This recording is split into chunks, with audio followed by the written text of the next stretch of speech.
The character I play and the voice in the film is very faithful to the 1940s character that Dickie Jones portrayed, and I kept it. I thought it was important to keep it very similar to that, but I also added my own kind of energy into it. So yeah.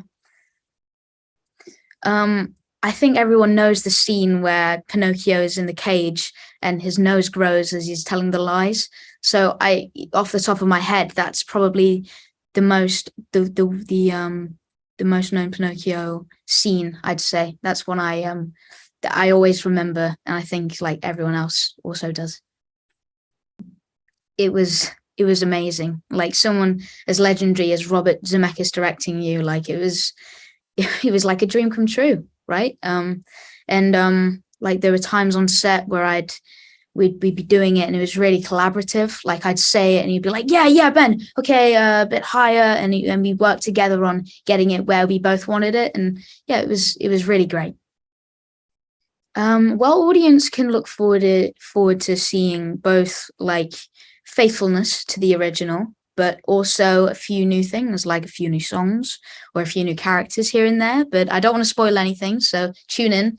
Disney Plus, September 8th.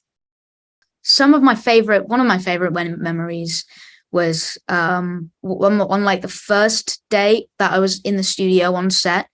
We were about to go and do the first scene, but then Tom Hanks just came around the corner and said, "Hey Ben, do you want to learn lines?" And I was like, "Do you want to just run some lines?" And I was there like, "Oh my gosh, Tom Hanks is right in front of me." And I was looking like to me and my dad like, "Oh my gosh!" But I had to put on like my cool face on and like, "Oh yeah, I'll run lines with you, Mr. Hanks." So, yeah, so that was one of my favorite ones. Like the first time I really worked with him.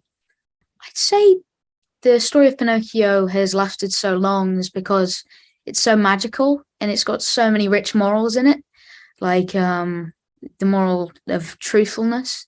And I feel like if there's one thing that you take away from the film is that the world is an exciting place, and even as you walk through it, you have to be truthful and you have to be kind.